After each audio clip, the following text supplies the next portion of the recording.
Standard of California, on behalf of independent Chevron gas stations and Standard stations throughout the West, invite you to Let George Do It.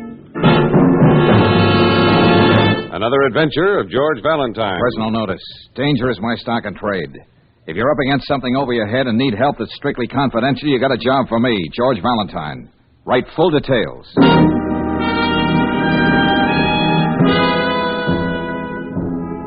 Mr. Valentine, let's see if you're as good as your ad says.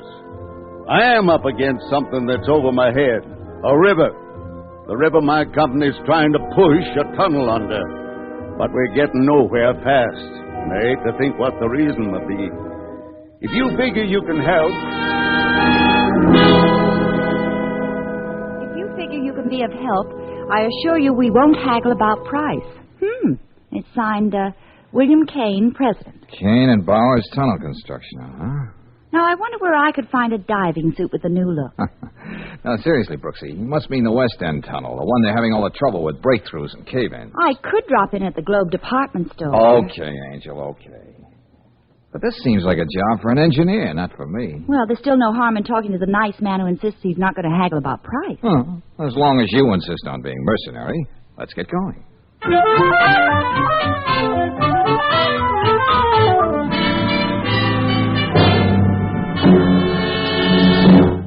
Valentine, you don't know how much it means to a former sand hog like me to wind up building his own tunnel. I think I can imagine, Mr. Kane. He's like a kid with a chemistry set, suddenly finding out he's discovered the atomic bomb.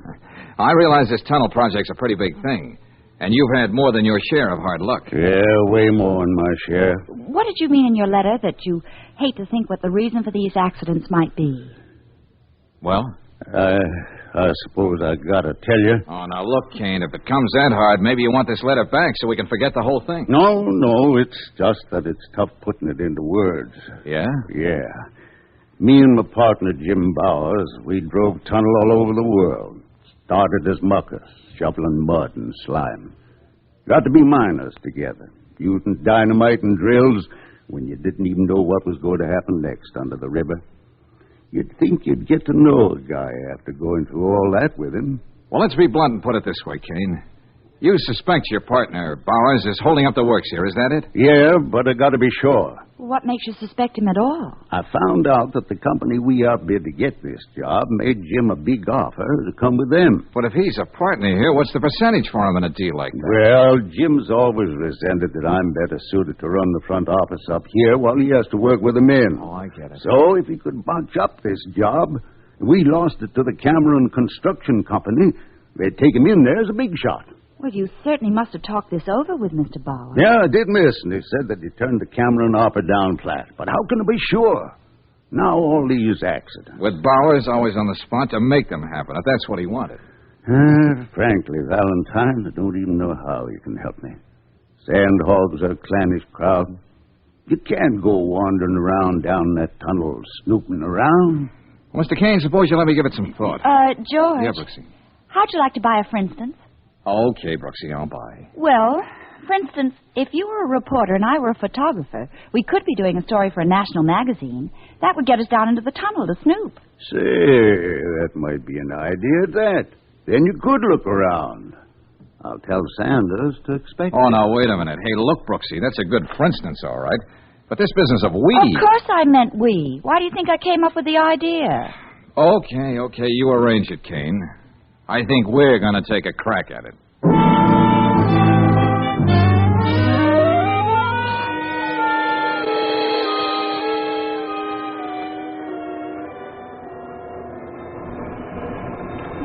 Just how far down does this elevator go, Mr. Sanders?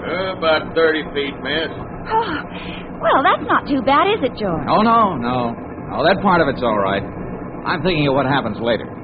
What are you so smug about? What do you know that I don't know? Hey, you want to tell the lady what happens next, mister? Well, miss, it's getting into the tunnel that you've got to worry about. Oh? There'll be about 40 pounds of pressure per square inch on you down there. That's why if we get to the bottom, you still got to sit a half hour in the manlock. Manlock? What's that? It's kind of a sealed-up room, miss. We keep shooting pressure into that while you just sit. That's so it ain't so bad for you when you get into the tunnel. Get it? I got it. To put it more concisely, my sweet, unless they're very, very careful, the pressure of the river would come down on you and flatten you out like a jellyfish. Oh, lovely thought. Well, here we are. Hey, Charlie, come here. We got visitors. A reporter and a young lady to take pictures. Oh, visitors, huh? Yeah, it's okay. Mr. Kane knows about it. In that case, I'd better sit in the lock with them. Yeah, you better warn the boys. Put their shirts on, Charlie. Ladies' Day. Right here, folks. Okay. All right, step in. Thank you. Hey, looks like a bank vault. Yeah, almost. Important thing is to seal it airtight. You'll see what I mean when I close this door. George, what's that? Huh? That's the air from the tunnel coming in through this valve, lady. When the pressure in here is the same as it is out there, that big door opens by itself. Then you're ready to go under the river. Won't you sit down, Miss Brooks? Yeah, it usually takes about a half hour. Oh.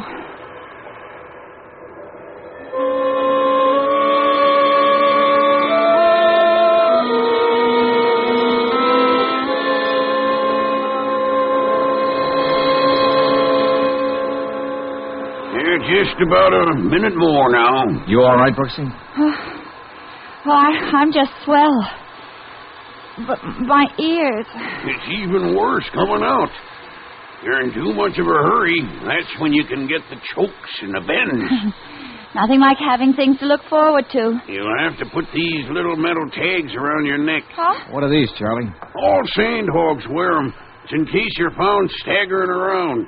Tells the cops not to throw you in with the drunks, but to rush you back here to this decompression chamber. If they don't waste much time, you'll probably live. Oh, goody. Hey, you sound like an old sandhog yourself, Charlie. You can't stay away from tunnels, huh? Old, Mr. Valentine? I'm just like Jack Benny. I'm still 38. I was the same age when I helped build the Holland Tunnel back east. Just got out here a few months ago. Well, that's that. There goes the door. It's okay for you to go into the tunnel now. All right. Come on, Brooksy. Oh, it's like the inside of a furnace in here. But there's all this nice water to slush through. Golly. That ought to help keep cool things off. George. Hey, you can still put your back in there with Charlie. Oh, no. I was just thinking of my nylon. Let's go. Okay, everybody, clear. We're blasting. Blasting, George. Go ahead, Harrigan. All right, let her go.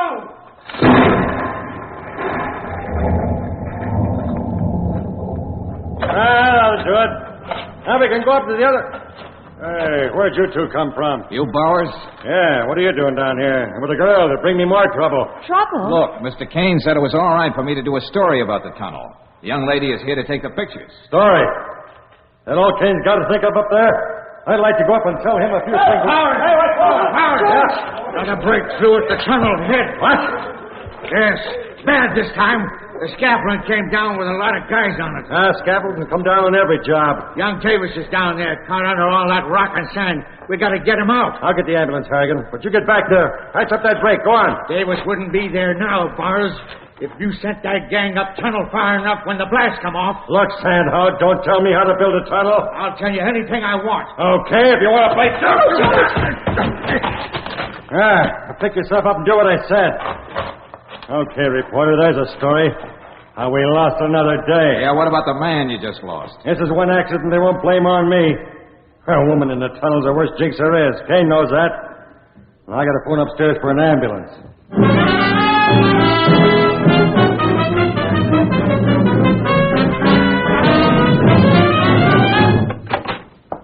Well, I see the two partners are working late tonight. That's good.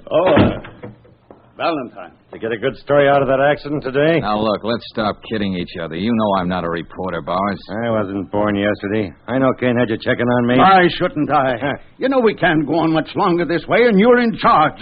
A little bribe from the Cameron Company, and you... Another crack like that, and I'll fix Okay, you. break it up, boys. Break it up. Let me do some talking. What I have to say will be short and to the point. Yeah? Yeah. I did some checking today. Bowers isn't the only one who might profit by these accidents. You could too, Kane. Huh? What are you talking about? Let's hear some more. I had a talk with the city engineer. He said he doesn't know how you can do this job on the bid you put in. I admit I was figuring close to the line, but we would have made it if things went right. So the boy in the stiff shirt comes up with another bad deal, huh? And, Kane, you had the foresight to take out insurance to protect you in case you went broke building this tunnel. Well, that's a natural precaution. Oh, yeah. But it was a personal insurance policy, taken out in your name, not for the firm. What's that? Jim, I know how you've been spending money, so I paid the premiums, but I was only thinking of the company. Well, here's what I'm thinking, Kane. The insurance company would pay off if none of these accidents could be traced to you, and you'd be saved from a ruinous bid. Yeah, but that's how it might look. Look, gentlemen, look. If there's one thing I don't like, it's to be kidded along. Now, do you still want me to find out what's behind those accidents? I have nothing to fear, Valentine. That's why I hired you. I know I'm clean.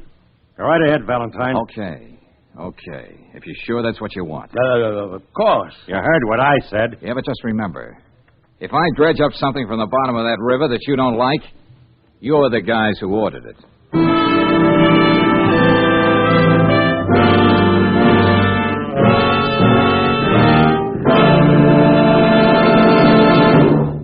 We'll return to tonight's adventure of George Valentine in just a moment.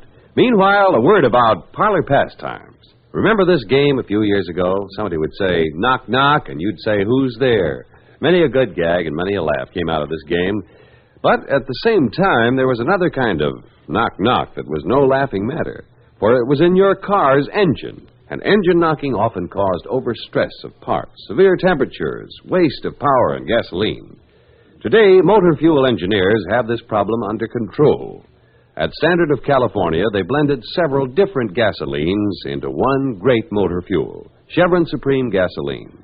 Laboratory tests and road tests prove that premium quality Chevron Supreme burns smoothly, has high anti-knock value.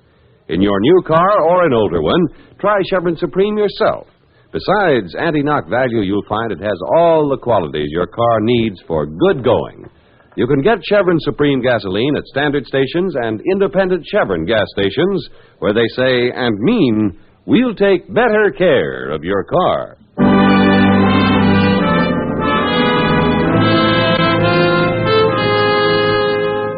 And now back to tonight's adventure of George Valentine and a $1 million tunnel burrowing deep under a riverbed. A series of unexplained accidents that stop the job cold. Why? That's the answer George has to supply. But so far, all he's learned is the rather startling fact that both partners in the contracting firm of Kane and Bowers have their own good reasons for wanting to see the tunnel left unfinished. Right now, George and Claire have just entered Hogan's Hog Pen, hangout of the Sandhogs, where Big Bill Kane is talking to his workers.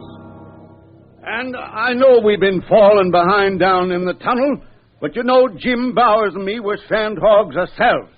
We can lick this job, and I've even hired Valentine here to make sure about them accidents. Now, here's an offer. You make up for lost time, and I pay time and a half to every man from then on. I could swallow that better, Brooksy, if I didn't know about that insurance policy Kane took out. Yeah. Now, look, boys. That offer my partner just made you suits me, too. Just wanted you to know. I could swallow that easier if I didn't know about the offer Bowers got from that other construction company. Well, I don't know about you boys, but I still have my doubts. Oh, it's our cheerful old friend from the Manlock. Don't get me wrong, Mr. Kane. I like making extra money. But when a job like this gets off on the wrong foot, it never straightens out. All right, Charlie, you're just getting the jitters. All right, go on and laugh. But I wouldn't be surprised that if we pushed that tunnel another 50 yards, we'd run into a ledge of gravel and hardpan. Boulders will never get past. Just more trouble. Now, what we want to know from you boys is, are you with us or not? Oh, fine. That's all we want to hear. The drinks are on Kane and Bowers. Go and get it. Come on, Brooksy. Where are we going, George? Just riding a hunch. We've got to be someplace before 5 o'clock.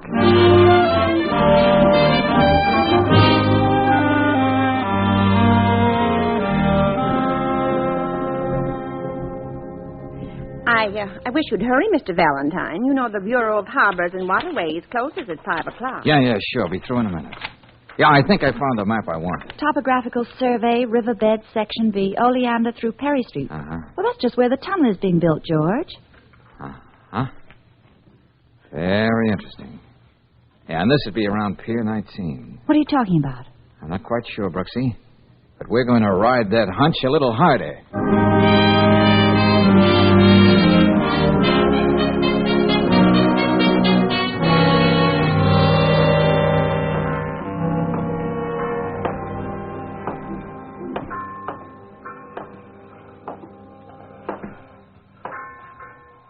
Hey, you the watchman on this pier, Pop? Yep, been here for the last 15 years. Huh? Hey, would you tell me something? Yeah? Those white bubbles coming up there in the river. Yeah, that's where they're working on the new tunnel, son. That's as far as they got in all these months. Yes, we read they're having a lot of trouble. Yeah, they keep working day and night, too. Can always tell by the position of that trawler out there just where they're working. You don't say. Yep, she's there every night, too. Sort of keeps right ahead of the tunnel. I can tell that by the bubbles that come up out of the water. I wonder what the trawler has to do with the tunnel. Yeah, I don't know. Man goes over the side in a diving suit every night. Suppose that's got something to do with the tunneling job, though. Probably he's kind of a traffic cop down there. Clears out the fish so that they can go ahead. Traffic cop, huh? Hey, Pop, you've been a great help. Thanks a lot. Yeah, you're welcome. Now where, George? Angel, what do you say I hire a motorboat and we take a nice romantic ride on the river?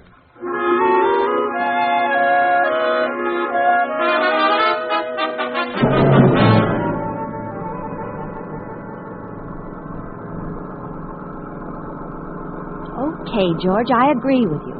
A trawler on top of the river has nothing to do with the building of a tunnel under the riverbed. Then, Brooksy, why is it here every night? Always just ahead of the shield of the tunnel. Now, that's more than a coincidence. There it is, up ahead. Uh-huh. What are we going to say to whoever's aboard? May we drop up for a cup of old-fashioned clam chowder? If you don't mind, young lady, I'll do the talking. As always. Hey, up there. Hey, can we come aboard? Anybody home? No, and get away from here. Well, the truth is we ran out of gas, Did and we you thought... hear me? I said get on your way. Well, surely you can spare enough gasoline I just... see you didn't understand what I said. George! Hey, what are you trying to do? Next time I won't miss. Now get away from here and stay away. George, what's going on around here? Look, Brooksy, I caught the name on that trawler. It's the Martha M. Tomorrow morning, first thing, check on the registry. See who owns her. Then pick me up at the tunnel.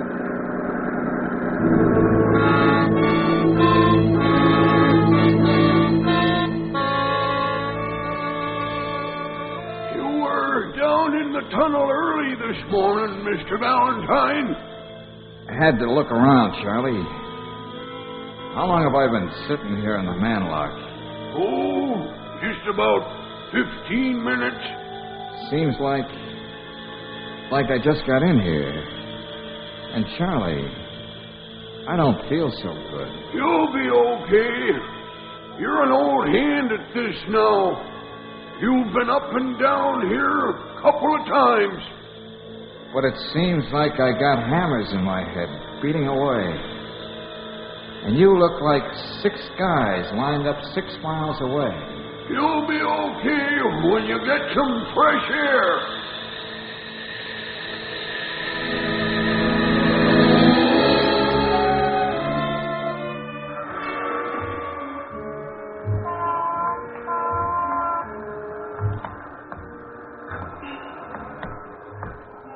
Hey, look, officer. I know where I want to go. Help me, will you? Yeah, you need a lot of help, mister. I've been watching you weaving down the block. I'm very sick. I feel rotten. I wonder why. I think I got the bends. Yes, and you've been bending over the bar too much. Hey, take me back, officer. The tunnel. There's only one place I'm taking you, to jail, so you can sleep it off. Come along with you now.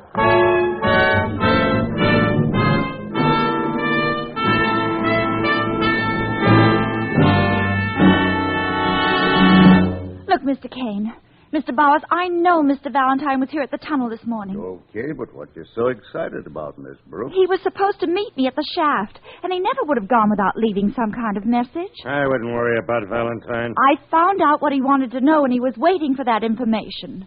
Information about the tunnel? What kind of information? I'll let Mr. Valentine tell you. Do you mind if I use your phone? No, go right ahead.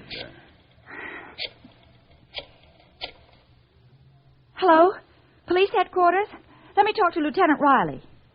Okay, I'll wait. Look, we hired your boss so we could keep this thing confidential. Yeah, that's right. Let's forget about ethics, boys.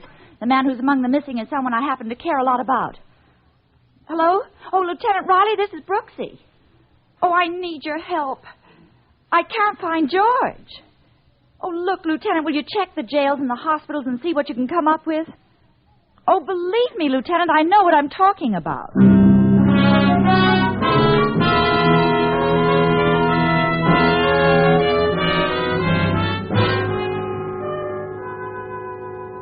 We traced him down for you, lady, but you're not taking him out of here. Okay.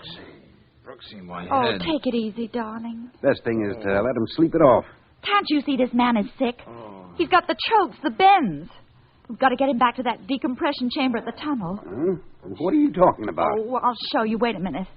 This tag here around his neck is... I can't breathe. Oh, so they took it off him. Well, here, they gave me one, too. Here, read it. Huh? This man is a sand hog. Decompression chamber.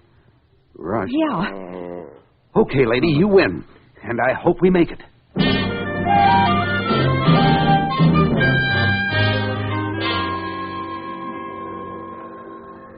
Hello, Angel. Oh, darling, I thought you'd never open your eyes. Hey, why doesn't somebody turn that radiator off? It's hissing. We're back in the manlock, George. That's why you're feeling so much better. Oh. Hey, but what happened? Well, you were down in the tunnel this morning, and you must have come up too quickly. That's why they picked you up in the street wandering Oh, around. yeah. I remember coming up. Then everything's suddenly going blank. I got all the dope on that trawler, the Martha M. Yeah? Well, it has nothing at all to do with the tunnel. It's registered in the name of C.W. Egan and his wife, Martha M. Egan. Oh, yeah, and the Egans were out fishing. C.W. in a diving suit and Martha M. with a rifle instead of a rod and reel. George, there's something else. No, there couldn't be. There was another accident in the tunnel. Oh, what kind of accident? I don't know. Let me get over to that phone on the wall, Brooksy. I want to talk to Ken. Okay, George. Hello. Yeah? Hello? Bill Kane? Yeah. This is Valentine, Kane. Yeah, Valentine. We're having a lot of trouble. You okay? Oh, sure, just dandy. Heard you had a narrow escape. Oh, what kind of accident was it now? The whole tunnel nearly got flooded. Yeah? Yeah, just a good thing the new ship wasn't in yet. Poor Charlie, the lock tender, got killed. Charlie? Nobody will ever know why he was down at the tunnel face with a drill, but when we found him, he was over his head in a muck pile. I see. I don't know what the answer is, but it's the end of old Charlie Egan. Egan? George, what is it? Sure, you know Charlie? Egan. So that's the answer. What's that, Valentine? Look, Kane, get Bowers and wait for me in your office. First, I want to see a lady about a boat. Then I got something to say to you.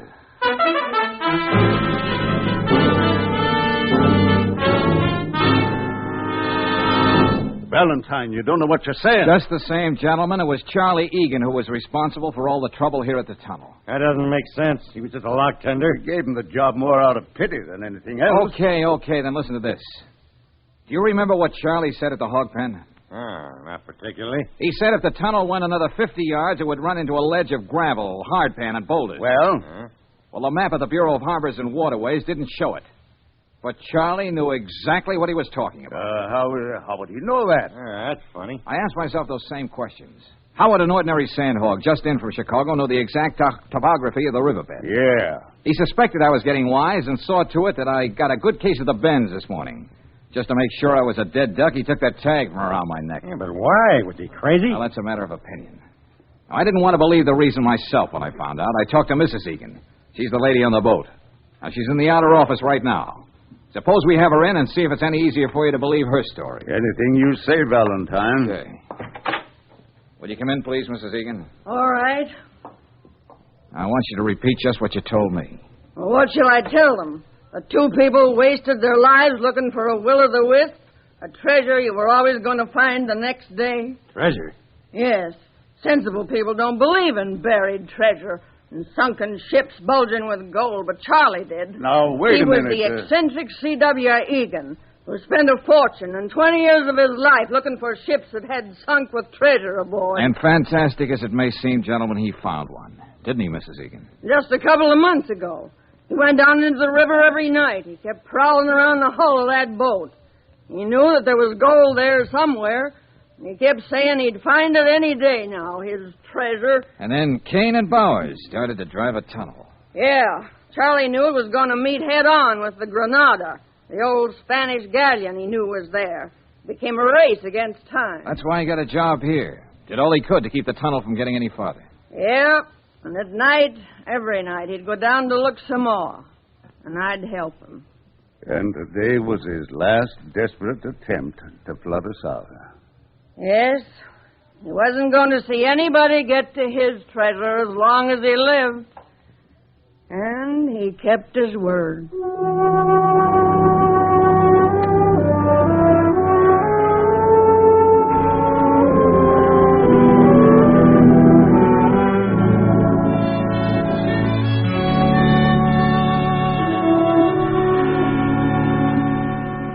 Well, Brooksy, here's the check from Kane and Bowers. That's all washed up.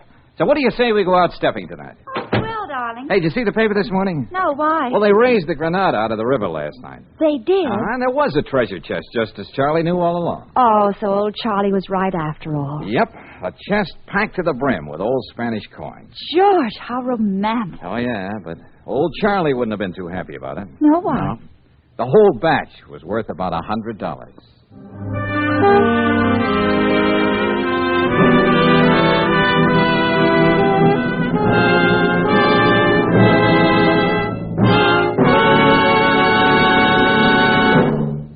And now, a message of importance to motorists.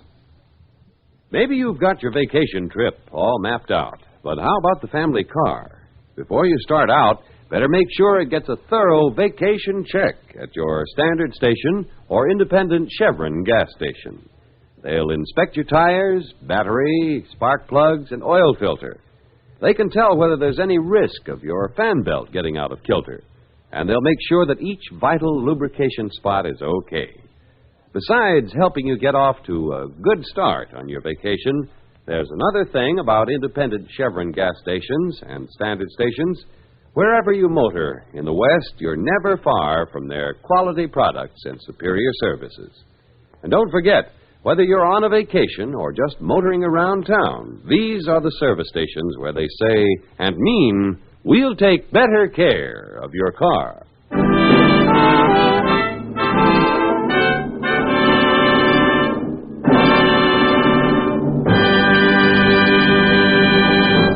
Next week, when you tune our way for another adventure of George Valentine, you'll hear... Brooksy, I want you to get down to headquarters as soon as possible. Have them get that whole crew together, all those pixies that were at the seance last night. Including the spirits, George? Including Miss Turner. Have them all brought back to the sanctuary. But why? If there really was a murder, Brooksy, I won't be able to live with myself until I find the reason for it. Right now, I got a date with a crystal ball, and maybe I'll get a preview.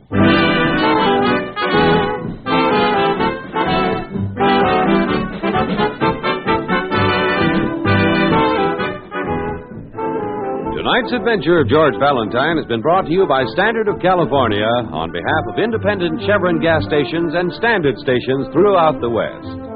Tonight's story was written by David Victor and Herbert Little, Jr. and directed by Don Clark. Also heard in the cast were Francis X. Bushman as Kane, Herbert Litton as Bowers, Ruth Parrott as Mrs. Egan, Joe Duvall as Charlie, Franklin Pinky Parker as Sanders, and Leo Cleary as Harrigan. The music is composed and conducted by Eddie Dunstetter. Your announcer, John Heaston. Listen again next week, same time, same station, to Let George Do It. This is the Mutual Don Lee Broadcasting System.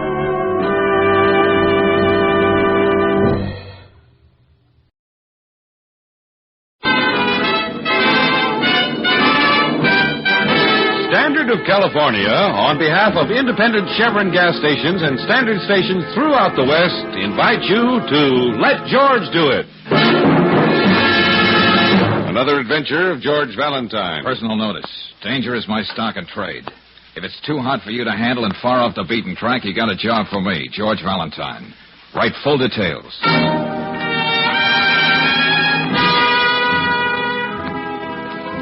My dear sir, if you're a moviegoer at all, you must know me, Peter Murch, the small, ineffectual man everyone laughs at as soon as he appears on the screen.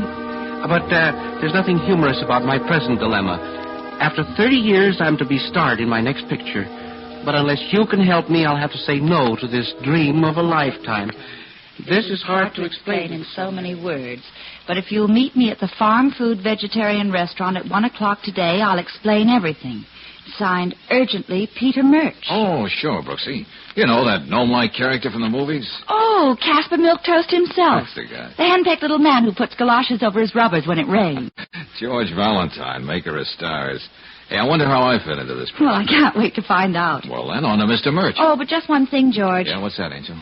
Well, if we have to have lunch at a vegetarian restaurant, could we stop off for a hamburger first?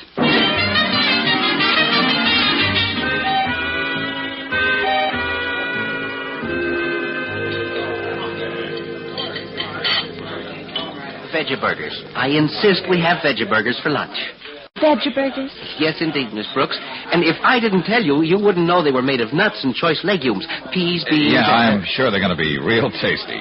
But what about your letter? What's on your mind, Mr. Murch? Oh, dear. I knew that letter would sound confusing. To say the least. You see, Mr. Valentine, I had a long talk with my psychoanalyst. And you know what? What? I'm schizophrenic. Oh, no. I'm not one person, I'm two, battling furiously with each other. Who's winning? I'm not really that mild, retiring little man that millions of people know. No.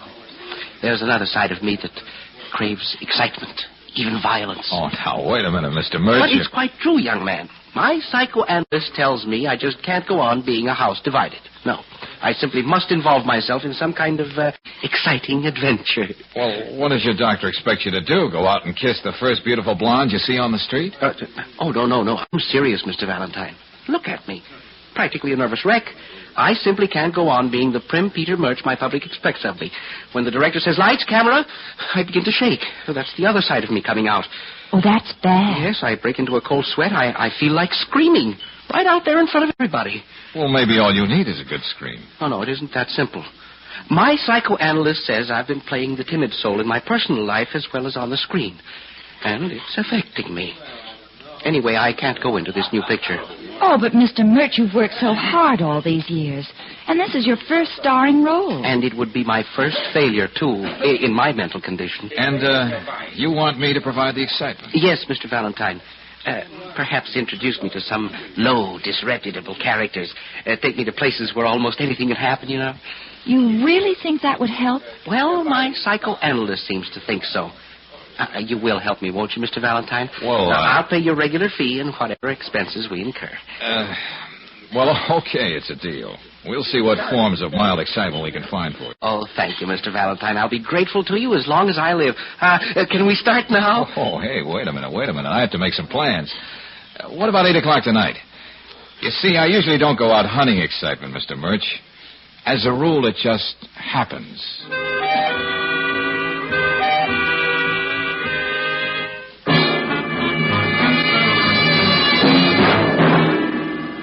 Oh, no, George. You're not going to take poor Mr. Murch to Mark Logan's grotto. Well, he wants excitement. Yeah, but not that low dive. He'll faint as soon as he gets in the door. Oh, darling, Mark Logan is a respectable citizen these days. He's gone straight. Yeah, in a crooked sort of way. He's running a genteel pool parlor and so-called grill. And if a fight breaks out now and then, you can't blame Mark.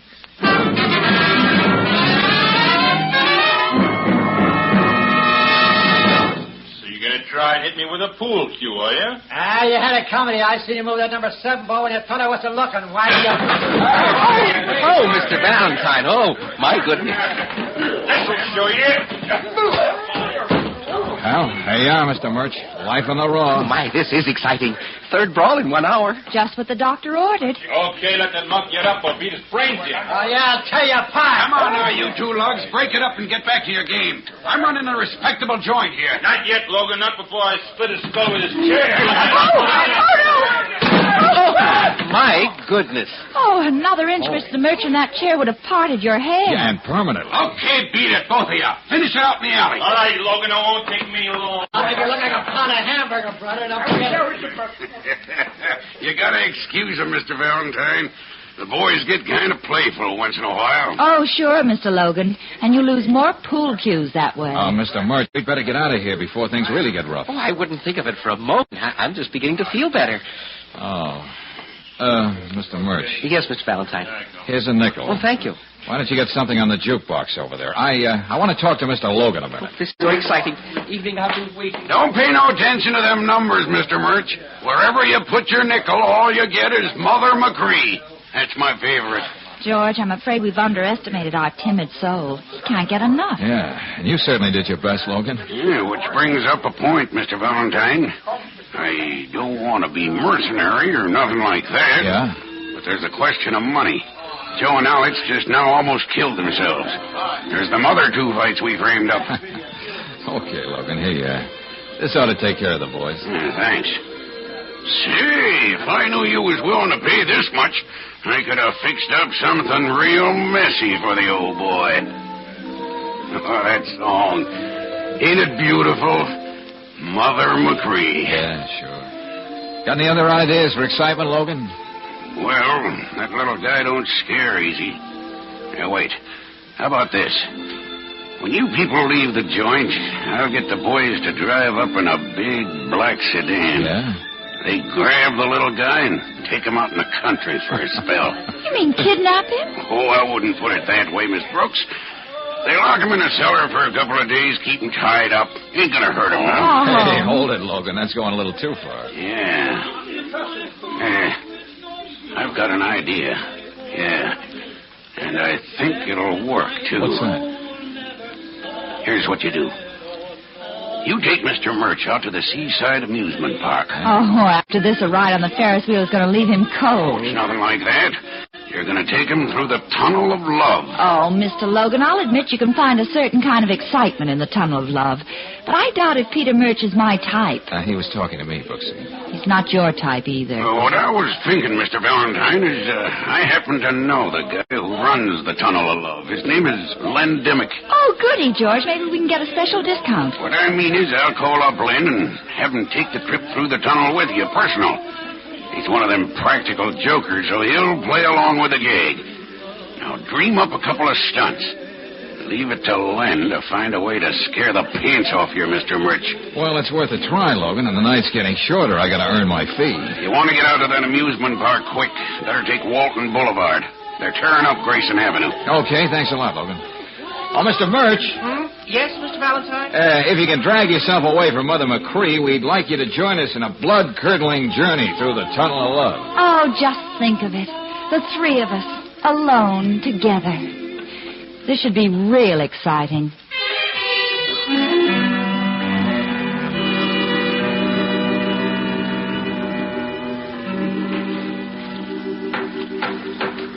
Nice racket you got here, Dimmick. Selling 5 minutes worth of darkness? Darkness is a valuable commodity, Mr. Valentine. It is? Yeah, just like I was telling Mr. Murch here. Well, after all those gruesome things you've been telling us, I don't think I want to hear any more. Well, thanks, Mr. Murch. Dimmick is right. Now, could you find a cozier place for a murder than a Tunnel of Love? Yeah, that reminds me. I remember a happy couple who took a ride through here just for a little innocent smooching. And then... Yes? Suddenly, death struck. A silent, cruel blow. I wish we had some light in here. What? In the Tunnel of Love? Oh, yeah, I remember that, Dimmick.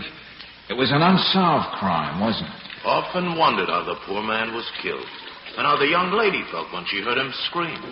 Here, in the darkness.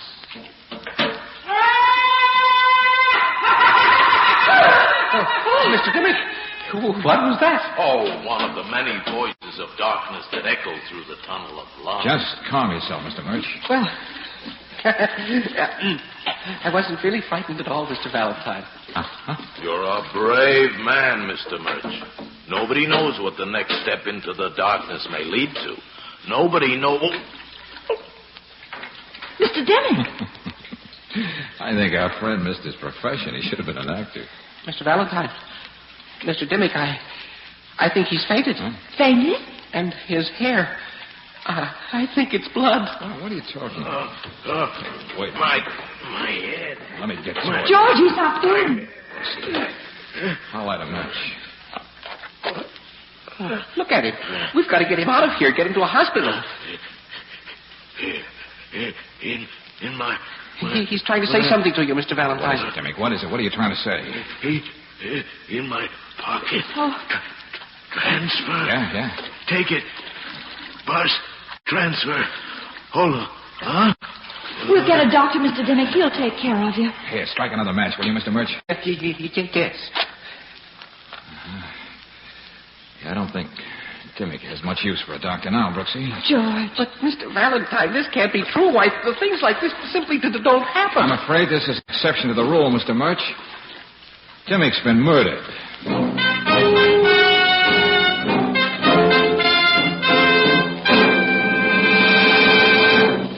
We'll return to tonight's adventure of George Valentine in just a moment. Meanwhile, a word about how to be kind to your starter. It's often the little things that make your day a good one or a rough one. The simple business of starting your car, for example. If it's obstinate and gives you a bad time when you want to get going, it can add up to a lot of irritation. For fast starts every time and wherever you're driving, just try Chevron Supreme gasoline in your car. This premium quality gasoline is climate tailored, specially adapted to each different climate and altitude zone in the West. Day or night, summer or winter, you can depend upon it for fast starts. And that's a saving, too, of the power in your battery. What's more, Chevron Supreme gives your car smooth acceleration and extra power for rugged hills. Get a tank full tomorrow at any standard station or independent Chevron gas station where they say and mean, we'll take better care of your car.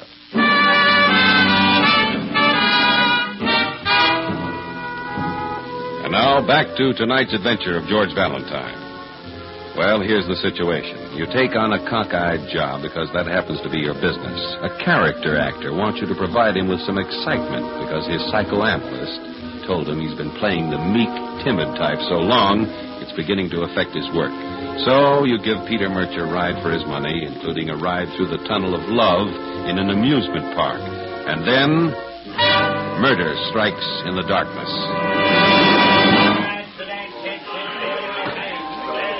Valentine? Yeah, Lieutenant Riley? Usually people manage to get killed in bed, in their home, or on the street. But Dimmick gets murdered in his own tunnel of love. And you're right there with him. Oh, I know it sounds fantastic, Lieutenant. But believe me, we were just trying to introduce a little excitement into Mr. Murch's life. That's right.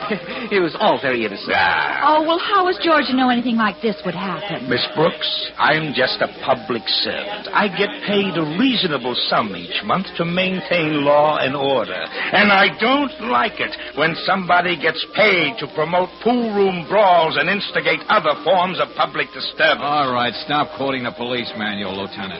Whatever happened here tonight would have happened whether I was in on this deal or not. It's just that my psychoanalyst said... Mr. Murch, why don't you go somewhere and have a nice, quiet, nervous breakdown? Oh, my psychoanalyst... When I'm through here, I'll come and join you. Murder in the Tunnel of Love. Oh, Lieutenant. Yes, Brennan? The doc just got through with Dimmick. Skull fracture. Blunt instrument. All right, I'll be right there. Tell the boys to get some lights set up in that tunnel. We're going to go over it inch by inch. Yes, sir. Now, Valentine, I suppose you're going to go home to your nice warm bed. Oh, well, I'll be glad to stick around, give you a hand. No, thanks. I've got enough trouble. But I want to see you the first thing in the morning in my office. Sure. And you too, Miss Brooks. Yes. And Mr. Murch. Yes? It might give you a little extra excitement to see the inside of a police station. So be there at 9 sharp. But looks like we're not wanted around here, so come on, Mr. Murch.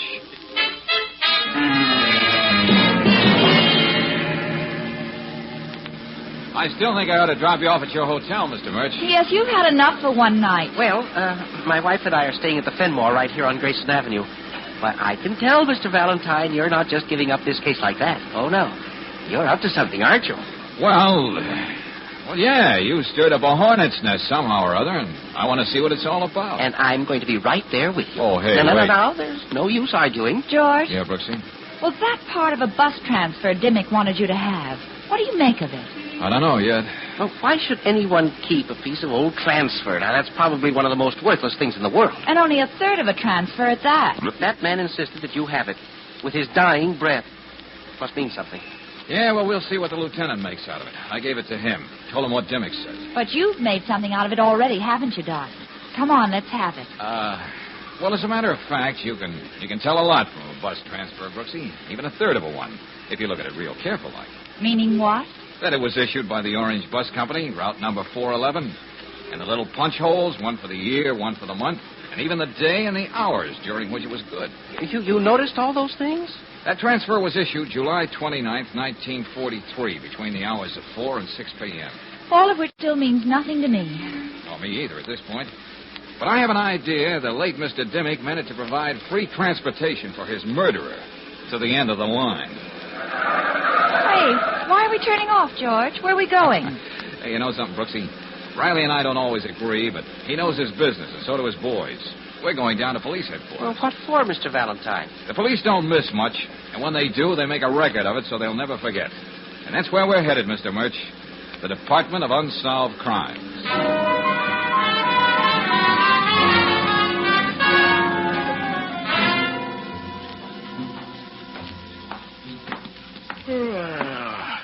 Oh, it's you, Valentine. Yeah, and this time I brought you a container of coffee, Dawson. Thought you'd need it.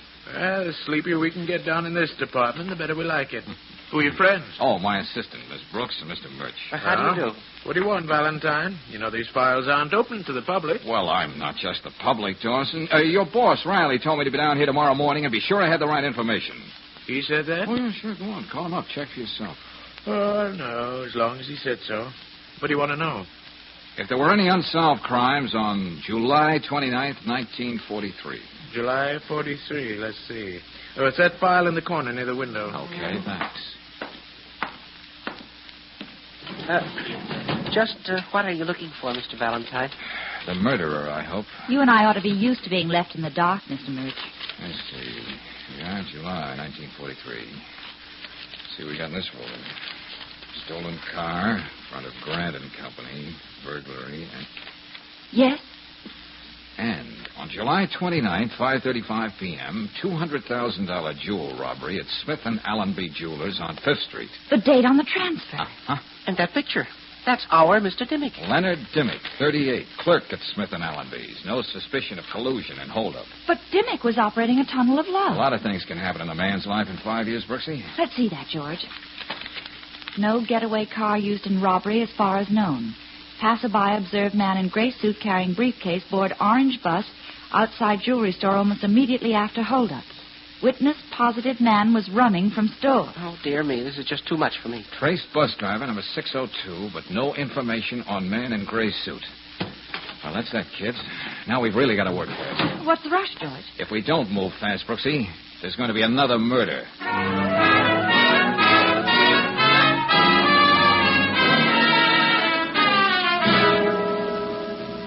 Mr. Valentine, as I told you, this is the busiest time of the day for us here at the depot. You know, getting the buses out on schedule. Yeah, I understand, Mr. Eldridge. But look, this is very important. Who was your bus driver, number 602, on July 29th, 1943? Oh, very well. If you can't wait, I'll look it up for you. You see, we have a file here on every man who ever worked for us. 44, 43, July the 29th. Oh, yeah, here we are. Yeah? Yeah, number 602. It was a Bob Graves. Still work for you? Oh, yeah, Bob's still with us. As a matter of fact, he's one of our steadiest men. There's nothing wrong, is there? I don't know yet.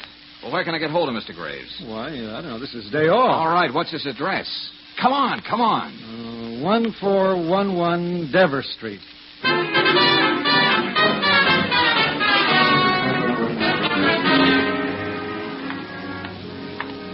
1411. Looks like a rooming house. Yeah, with the inevitable sign. No rooms.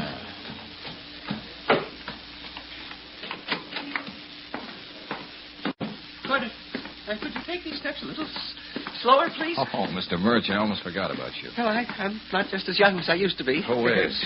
But right now, I'm interested in seeing that someone else has a chance to grow a little older. Wait a minute, George. There's a name here under this bell. What does it say? Bob Gray. That's our man. But who is Bob Gray? An honest toiler, Mr. Murch. To be more specific, a bus driver. To be more specific, bus driver number 602, who had a very busy day, July 29th, 1943. Yeah, who is it? A friend of yours sent me over to talk to you, Graves. Go on, beat it. Get out of here. Okay, Bob. But Len Dimmick wouldn't like the way you treat me. What'd you say? Who are you? There's nothing much I can say with that gun stuck in my midriff. Never mind that. Who are these two? Just friends. What do you say we go inside and close the door? It'll be much easier that way. Okay. But what's this about Dimmick? Come on, talk. I wish he wouldn't keep pointing that gun. It makes me nervous. Nothing like excitement, is there, Mr. Murch? Look, mister, you said something about Dimmick. What about him? He's dead. So what? You bringing me an invitation to his funeral? No, I'm just trying to postpone your funeral. What's that supposed to mean? Just this, listen. You're going to have a visitor any time now. I'm surprised he hasn't shown up before. I still say what's that supposed to mean? All right, friend, if that's your attitude. And I thought you had to have some brains to be a bus driver. How do you know so much about me? And being a bus driver, you should appreciate the value of a transfer. Even a piece of a transfer. Transfer? That's right. All right, spill it. And remember, I got this gun in your gut. George, be careful. Don't worry, Brooks. He's much too curious to shoot. Yes, but that gun may go off accidentally. Who's that? Did you bring the cops? I didn't bring anybody. That's your visitor. What? Cool down your trigger finger and listen to me. What's this all about? Are you a cop? I'm strictly on my own. But if I'm right, whoever's knocking on that door is here to kill you. I'm not kidding now. Well... And no one knows it better than you. You gonna do as I tell you? All right. Brooksy, you and Mr. Murch get over there in that corner. Away from the door. Make it snappy. Yes, George. Come on, Mr. Murch. Now, Graves, open up. Try to be natural. Put that gun away. Yeah. I'll be standing right here in back of the door.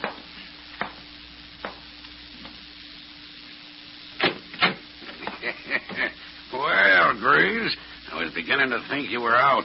You know how it is, Logan. My day off. I guess I fell asleep. Awful thing happened to Len Dimmick, didn't it? Yeah, I heard about it. Come inside, huh? And just when we were going to split everything 3 ways. Yeah, that's right. That makes the gravy all the richer for you and me, don't it? I don't get it. And if there was only one, there'd be nothing but gravy left. What are you talking about? You want me to interpret? Valentine, you... What Logan means, Graves, is he was going to kill you just as he killed Dimmick. You're out of your mind. Maybe, but you killed Len Dimmick. When I heard about Len, I thought it was something like that. Don't listen to him, Bob. You were just too clumsy about it, Logan. I took Grayson Avenue coming back. It wasn't torn up at all the way you said. So what? You sent us the long way so you could get to the Tunnel of Love before us. That's right, George. And he'd be the only one to know that Dimmick would be inside the Tunnel of Love with us. He arranged the whole thing. Oh, my goodness. You sneaked into the tunnel before us, Logan. You were waiting on the platform for the boat to pass. But in the darkness, it could have been me. I could have had my head bashed in. I don't think I feel so good. No, it wouldn't have been you, Mr. Murch. Len Dimmick was doing all the talking. Made himself the perfect target. Graves, you're not going to believe this guy, are you? Yeah, I believe him. You killed Len, and you came here to kill me so you could have all the gravy you was talking about. Put that gun down, Bob. Put it down. Double-cross me, will you? Yeah, let me have that, Graves. You got a big enough rap against you now. George, let go. He shot Mr. Logan. And the first one who moves will get what he got. I'm getting out. Stay where you are. Drop that gun. Huh? I said drop it. That's better. Oh, Lieutenant Riley. Glad to see you, Lieutenant. Sergeant Dawson called and said you were snooping around the Unsolved Crimes Department, so I had you tailed. Now, who's this guy on the floor here? How bad's he hurt? My arm. You should have blown your head off. Brennan, get this man out of here to a hospital, whoever he is. That's Mark Logan, Lieutenant. Ex-con. Now runs a pool parlor. Now, what's this all about? Well, Logan's one end of a triangle. Len Dimmick, former jewelry clerk, was the second. And Graves here, bus driver, is the third. They're the trio who waltzed through that Smith and Allenby job back in 43. How do you know all of this, Valentine? Lieutenant, I think that if you go through Logan's clothes when he gets to the hospital, you'll find a third of a bus transfer on him. Wouldn't you say so, Graves? Why not? Sure, we pulled that job, the three of us, Dimmick, Logan, and me. We decided to wait 5 years because the jewels were too hot to touch right away. Where are they now? Buried under the water in the Tunnel of Love. But those transfers... Yes, what about them? Lots of things can happen in 5 years. Guy can die, get put in jail. So we decided whoever showed up with a third of the transfer from my bus would get his share. Valentine, how did you stumble onto Graves? Well, Lieutenant, why a third of a transfer? Why not a quarter or a half? I knew about Dimmick and Logan. That makes 2. But there was still one more to account for. I get it, and it had to be the bus driver. That's right, Brooksy. They wouldn't leave their getaway to chance. And they were sure the bus would be right there at the exact minute. Well, I'll be... Almost $70,000 for a third of an old transfer. No wonder Logan was willing to go to all that trouble to get rid of Dimmick and Graves. Well, is that enough excitement for you, Mr. Murch? Mr. Murch. What's the matter, Brooksy? He's fainted.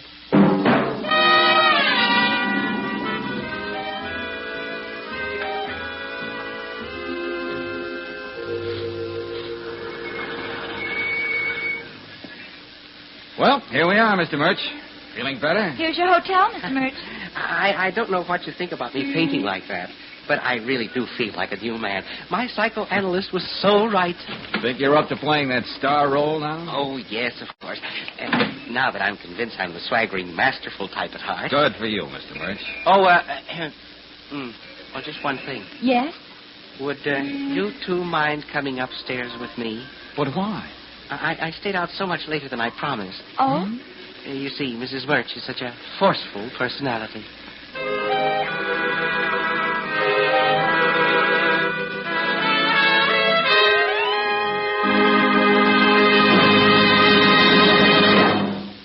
If you're planning a motoring trip, here's something you should do to make it a safe trip.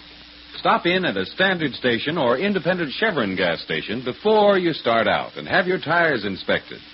If you find they're worn smooth, have risky cuts or bruises, don't take a chance. Play safe and get a new set of grip-safe Atlas tires.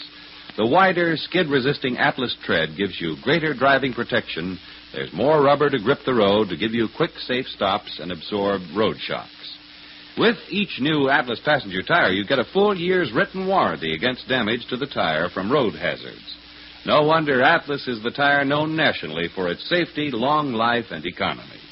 Another tip, when you're on the open road, keep safe by keeping the right amount of air in each tire. And that's a job for the folks at independent Chevron gas stations and Standard stations, where they say and mean, we'll take better care of your car.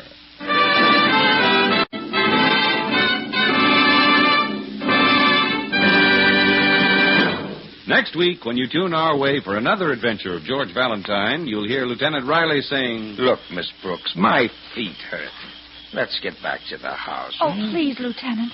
George and Maud have been away so long, I'm really worried. Let's take one look up here in the lemon grove. Well, all right. Wait till I put the flashlight on. Look, over there. Valentine. George. Oh. Hello, everybody. I was just thinking of getting up anyway. Ooh. Somebody must have been staging an atomic test around here. Hey, where's Marta? Here's your answer, Valentine. She's right over here, but no hurry. She couldn't move if she tried.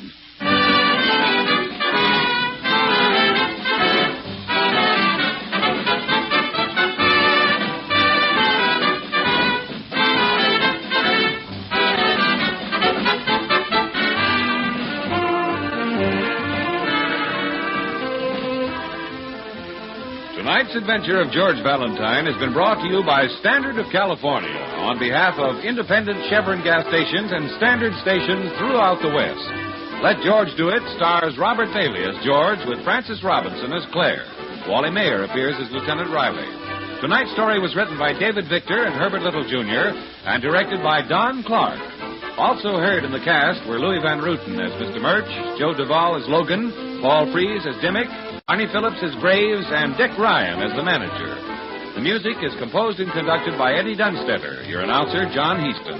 Listen again next week, same time, same station, to Let George Do It.